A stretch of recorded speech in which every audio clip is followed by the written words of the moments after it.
This is America in the Morning from Westwood One. I'm John Trout. It's Wednesday, February 18th, 2026. Here's what's coming up on America in the Morning. Civil rights icon Jesse Jackson has died at 84. Tonight we're in a war for the soul of America. I'm Sagar Meghani. Two states both aiming to solve their revenue problems by taxing their residents. I'm Joan Jones. Police are crediting a good Samaritan for ending a deadly shooting at a Rhode Island ice rink. I'm Haya Panjwani. Republicans and Democrats seemingly digging their heels in. Okay, we're going to close DHS. I'm Clayton Neville. Stocks had slight gains yesterday. Investors bracing for the CEO of Facebook parent Meta to testify in court today. I'm Jessica Ettinger. The military says 3 boats accused of smuggling drugs in Latin American waters were hit, killing 11 people. Ed Donahue, Washington. All ahead on America in the Morning.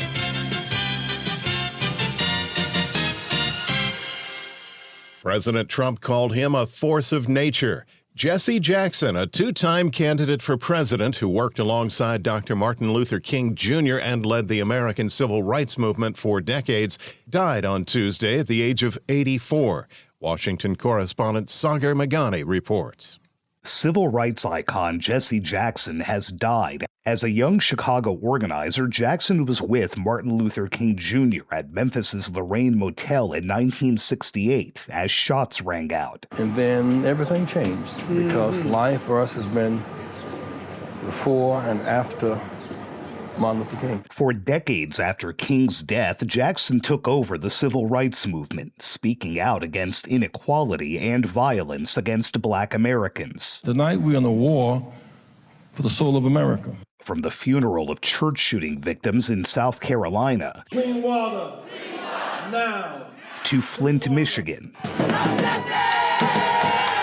and Ferguson, Missouri. we must be strong, be caring, not callous. At the 30th anniversary of the March on Washington, Keep dreaming, revive the war on poverty, keep dreaming. and then the 50th, Jackson ran for president twice, including in 1988. The only time that we win is when we come together. He did not win either race, but the National Civil Rights Museum's Noel Trent says that's not the important part. He really did lay the groundwork for Barack Obama to be a viable candidate. And on the eve of Obama's 2009 inauguration, This is a mountaintop peak moment for America. in 2008, Jackson returned to what was the Lorraine Motel. In 40 years, we went from the balcony on Lorraine Motel to the balcony of the White House. In 40 years, we never stopped fighting. The Reverend Al Sharpton, who was 12 when he met Jackson, always wondered about the trauma of watching King's killing. He never would talk about it too much,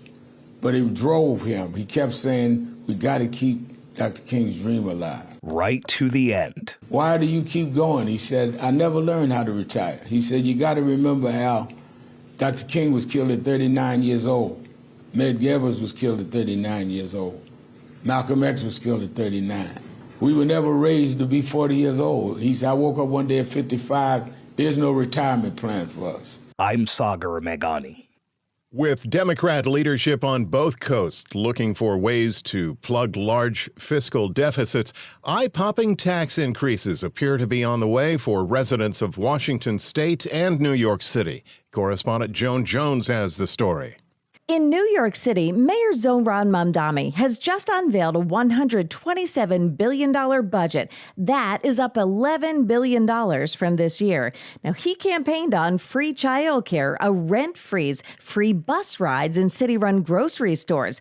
But Governor Kathy Hochul says she won't okay his tax-the-rich plan to pay for it. So he has a plan of his own. Tax increase. This would effectively be a tax on working and middle-class New Yorkers who have a median income of $122,000. The second path also requires us to raid our reserves. It would mean withdrawing $980 million from our city's rainy day fund and $229 million from the Retiree Health Benefit Trust in fiscal year. Mamdani's plan is still in the proposal and negotiation phase. In Washington state, Senate Democrats voted to break the initiative they voted for in 2024. It barred state and local income taxes. Instead, they approved a nearly 10% income tax, starting with millionaires this year, and Republicans warn it'll apply to everybody else as early as next year. State Senator Phil Fortunato. I mean, clearly they know it's unconstitutional. It violates the uniformity of taxation clause. They already know that. This is a test vote for them. They think that with their new liberal Supreme Court, that they'll finally get it passed this time. But that plan gets the support of Democratic Governor Bill Ferguson. We are facing an affordability crisis. It is time to change our state's outdated, upside-down tax system to serve the needs of Washingtonians. Now, those in support of raising taxes are racing against the clock. It'll need to clear the State House before the legislature adjourns on March 12th. I'm Joan Jones. The top stories of the day are sponsored by Sleep Number. Save on personalized comfort during Sleep Number's President's Day sale. Their best deals are on now. Limited time, only at a Sleep Number store or sleepnumber.com. Funding DHS. Roadblock in the partial government shutdown. When America in the Morning continues after these messages.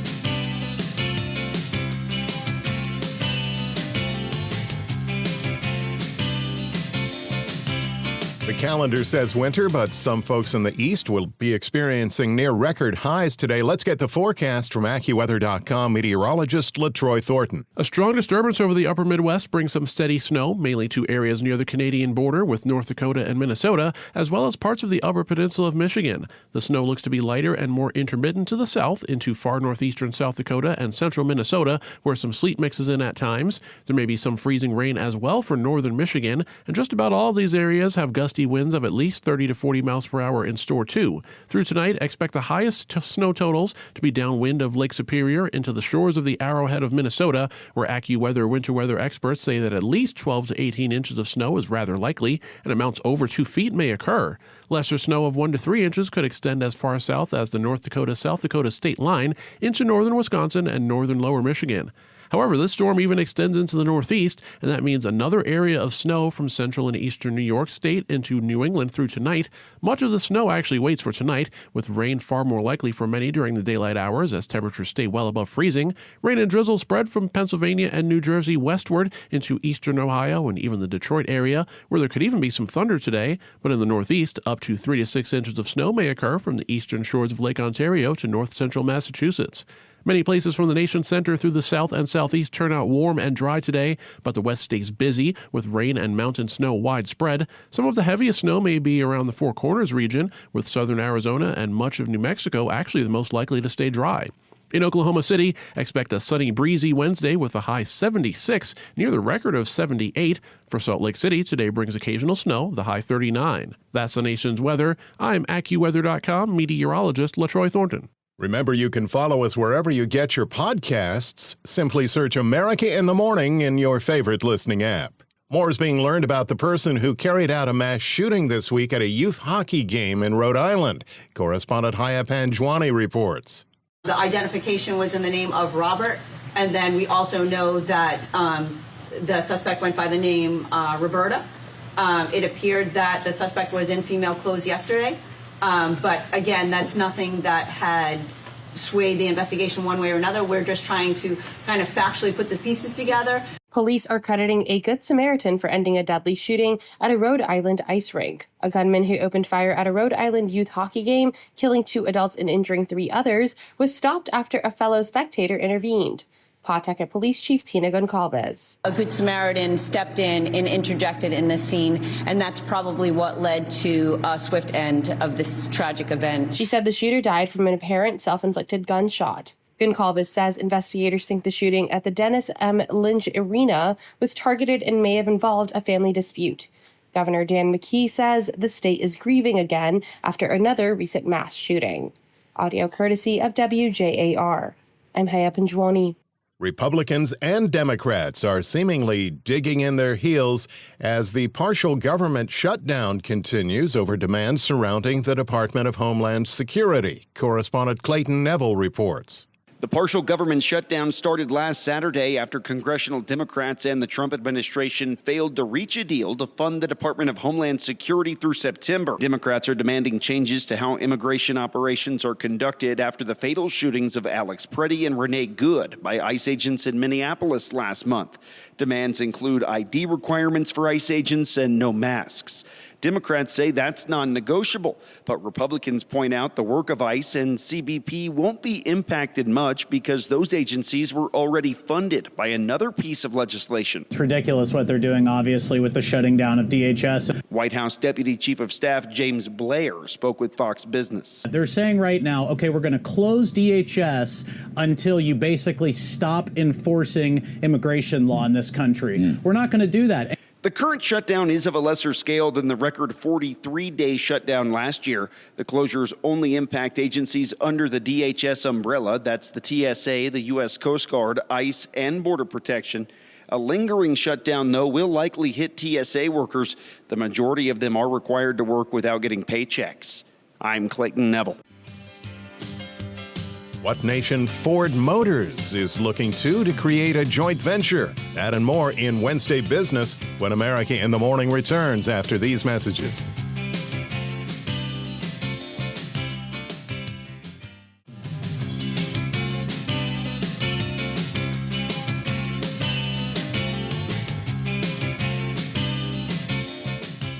This is America in the Morning. There are some 1,500 civil lawsuits that face Mark Zuckerberg of Meta. One such trial is underway. Here's CNBC's Jessica Ettinger with that and more in Wednesday Business. Wall Street opens this morning after some slight gains for the major averages yesterday, but all eyes on Facebook parent Meta CEO Mark Zuckerberg. Testifying in a landmark trial in court today, the court trying to determine whether some major social media apps, including Instagram, are specifically designed to addict people. Amazon broke its 9-day losing streak yesterday, the one that cost it about $450 billion in value, its longest losing streak in almost 20 years since 2006. Shares ticked up 1%.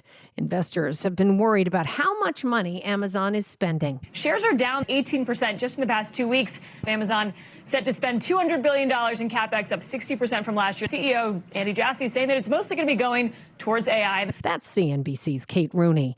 Apple shares bounced up about 3% yesterday. It's planning a new product event, March 4th. We're expecting to see a cheaper version of the iPhone 17 plus cheaper versions of the iPad and a new cheap version of the MacBook. But what everyone is really waiting for, of course, is artificial intelligence until they can get this new AI version of Siri out the door. CNBC's Steve Kovac. The home builders feeling a little less optimistic about their business this month in the National Association of Home Builders survey, but they are a little more confident in home buyers' ability to actually pay full price for a home. They cut prices this month, little less than they had been. Builders cite elevated land and construction costs. The survey found fewer builders cutting prices, though, 36% down from 40% in January. That's the lowest share since last May.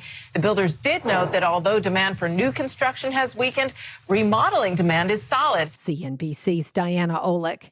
Ford could partner with Chinese automakers for a JV or joint venture as China wants to get into the U.S. to sell some cars. These Chinese brands that are creeping closer and closer to the U.S. So their calculus is, listen, at some point, if these Chinese cars do come to the U.S., a JV for Ford or any U.S. automaker could help them compete more on cost and technology, particularly around EVs and connected vehicles. But it would expose Ford to just massive regulatory and political risk and brand perception risks. That's former Ford CEO Mark Fields on CNBC. On today's watch list, earnings are coming from DoorDash, Cheesecake Factory, Molson Coors, and Carvana. The Fed will release the minutes from its last meeting. CNBC's Jessica Ettinger. When we return on America in the Morning, targeting more alleged drug cartel boats after these messages.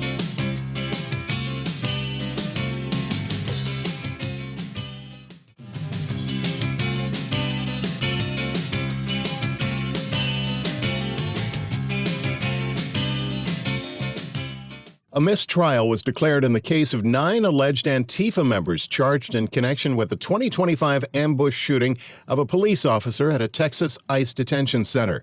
The judge in the case cited a T-shirt worn by one of the defense attorneys under a blazer which depicted civil rights icons. Prosecutors plan to retry the case and bring in another set of jurors. The Pentagon gives the green light to targeting 3 more alleged drug cartel boats in the Pacific and Caribbean. Correspondent Ed Donahue reports. There have been more U.S. boat strikes. The military says 3 boats accused of smuggling drugs in Latin American waters were hit, killing 11 people. It's one of the deadliest days of the Trump administration's campaign against alleged traffickers. Videos posted by Southern Command show the boats either moving or bobbing in the water before the explosions engulf them in flames. People can be seen sitting in 2 of the small open vessels before they're destroyed. At least 145 people have been killed since the administration began targeting those it calls narco-terrorists in small vessels since early September.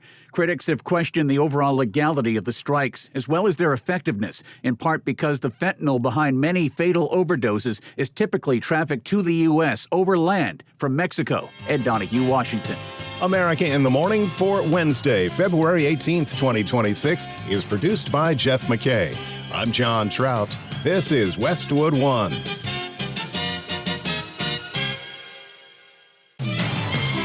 This is America in the Morning from Westwood One. Coming up this half hour. The U.S. and Iran held their second round of talks about Iran's nuclear program. It's a very tough negotiation. I'm Haya Panjwani. A historic sewage leak leads to sparring between federal and state officials. I'm Clayton Neville. Hillary Clinton is accusing the Trump administration of covering up key details in the Jeffrey Epstein investigation. I'm Sue Aller. A California avalanche. Also, a judge's new ruling on Kilmar Abrego Garcia.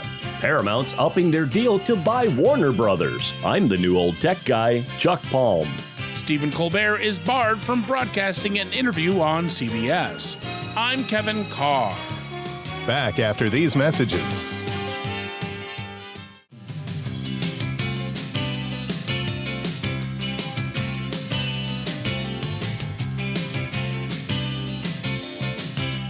Welcome back. You're with America in the Morning. Several areas of the nation have the focus of AccuWeather.com meteorologist LaTroy Thornton. The west does remain active for the middle of the week thanks to a rather large storm continuing to push onshore with wave after wave of energy and moisture, and this storm will continue to produce significant rain and snow impacts for parts of the western states today. This includes somewhat less in the way of snow for the high ground of California, with lighter snow piled on top of the heavy snow from Tuesday. The highest chance for a period of steady rain should be in the San Diego area, with showers covering much of the rest of California and into the Pacific Northwest coast, where lower snow levels mean that even places like Seattle and Portland could at least have some snow mixing in early today.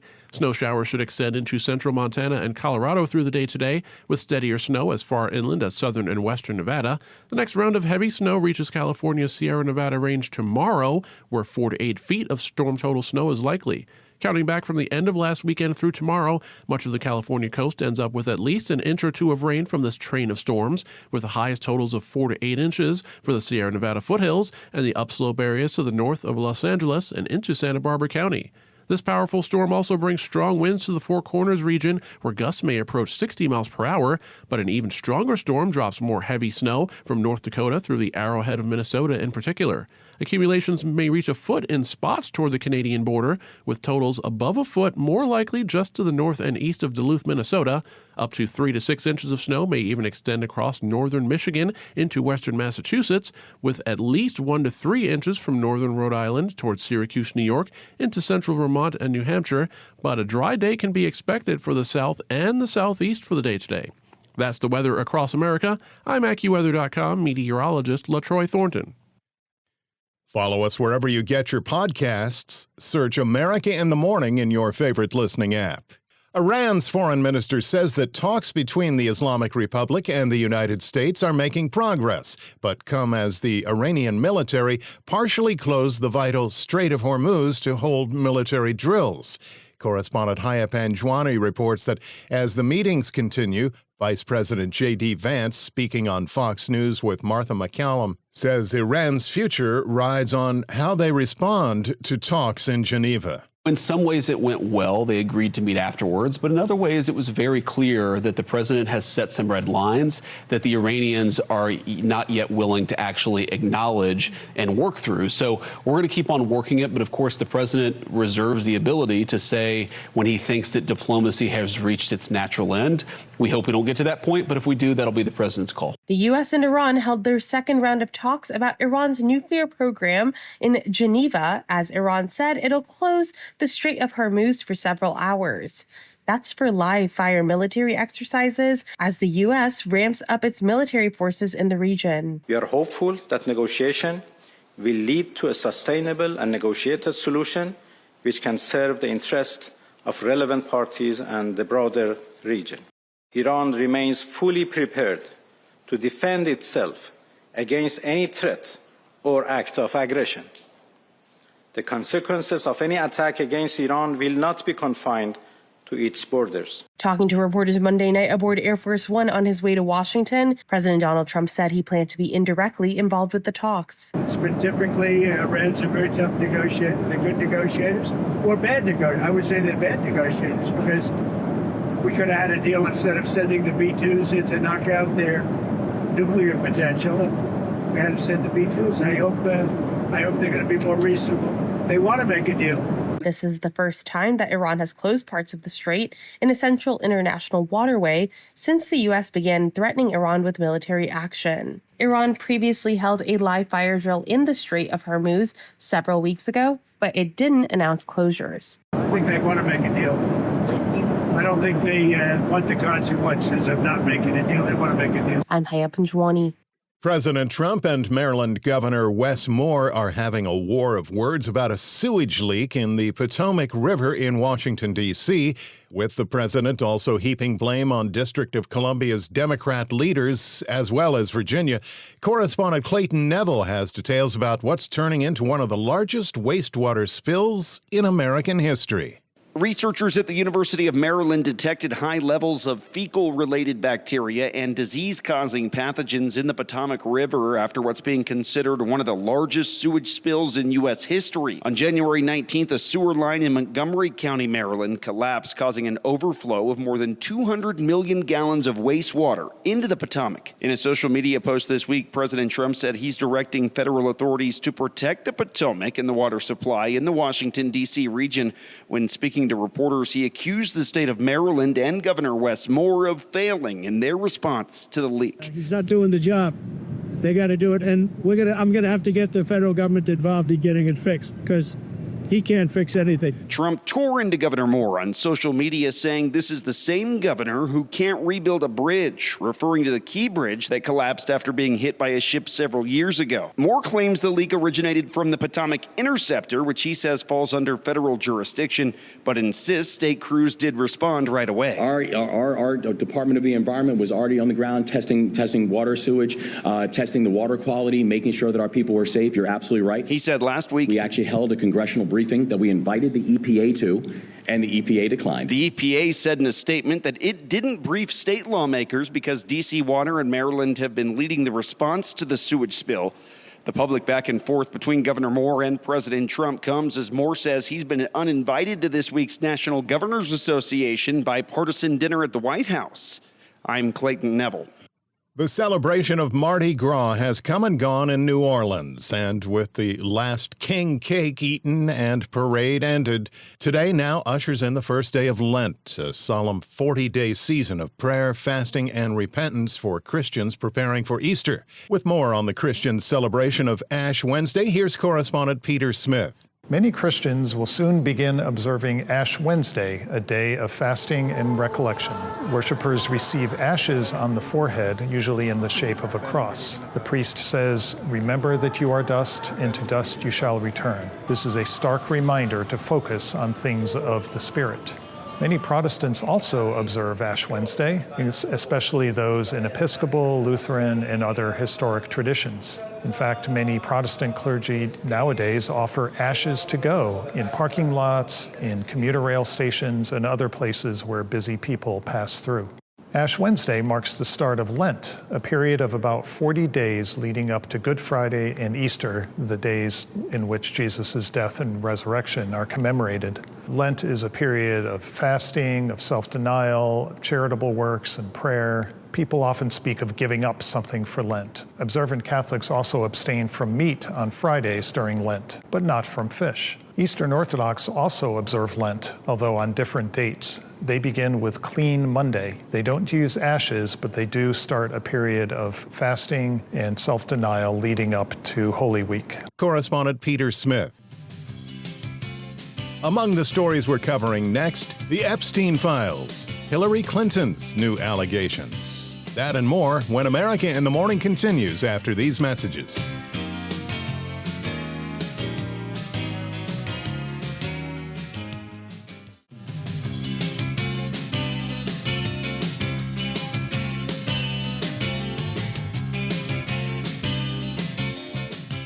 The heavy snows that have fallen in parts of Northern California and Nevada's mountains has led to an avalanche.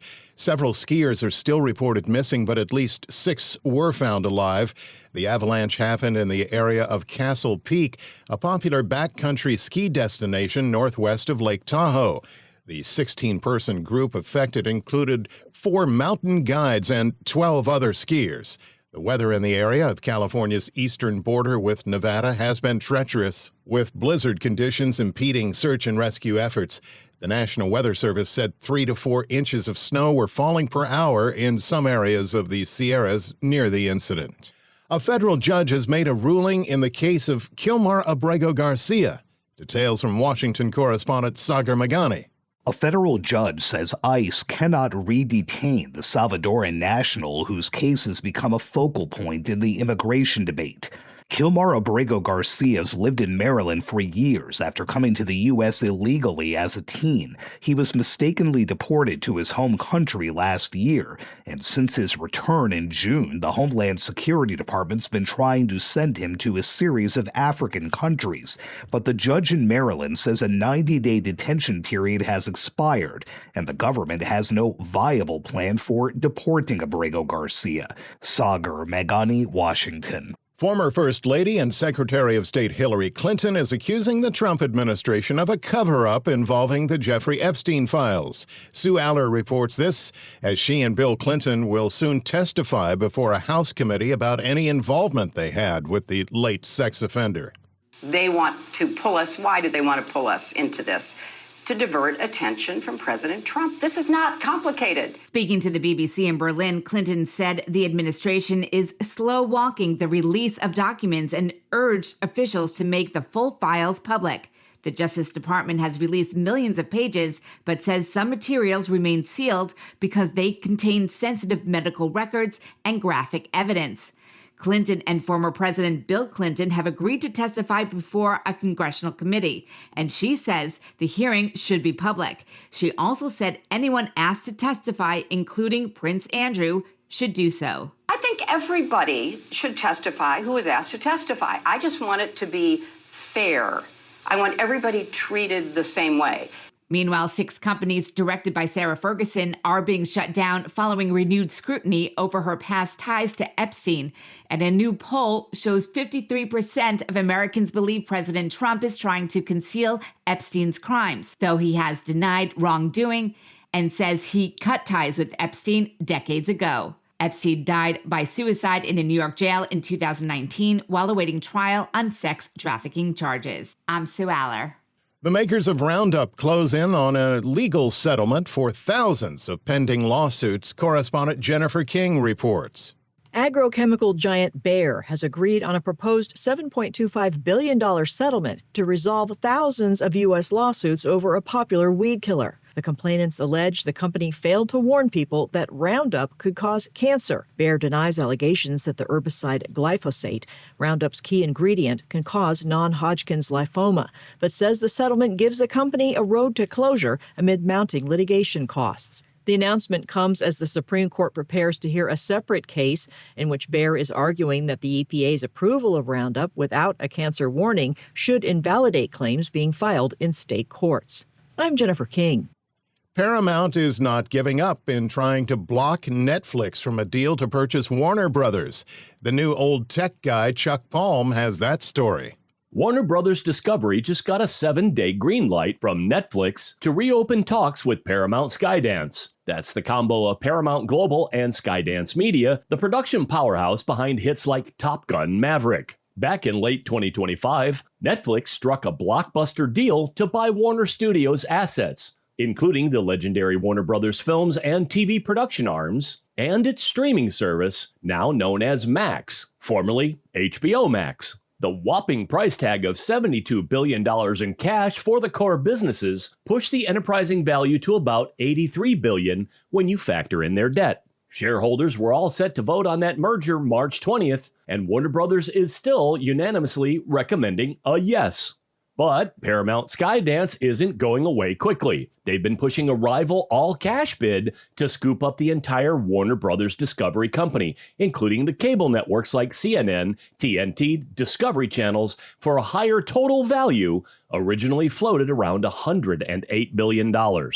Netflix was granted the short waiver so Warner can address what they call deficiencies in Paramount's proposal and hear a true best and final offer with a deadline of February 23rd. For now, Warner's sticking with the Netflix deal, but this week's talk could change everything.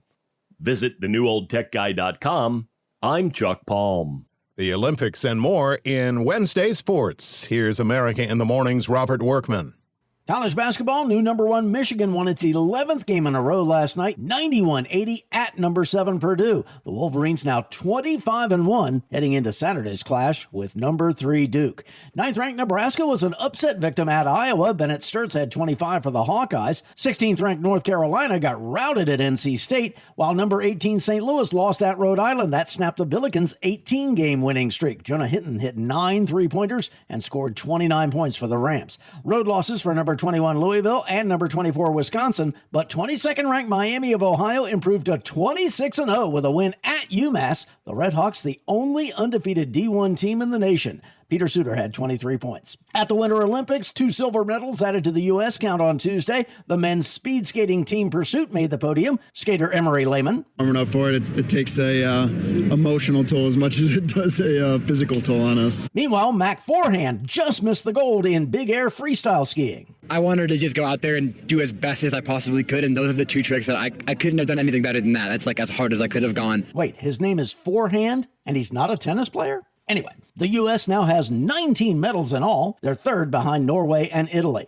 Baseball Players Association Executive Director Tony Clark abruptly resigned on Tuesday amid an internal investigation that revealed an inappropriate relationship with his sister-in-law. That probe came on the heels of a still open federal investigation into the union's finances. Clark was a major leaguer for 15 years and head of the MLBPA the past 12 years. An interim replacement is expected to be announced today. Happier news, spring training games begin Friday in Florida and Arizona. That's Wednesday Sports. When we return on America in the Morning, a late-night TV talk show caught on the wrong side of new FCC guidelines. That and more after these messages.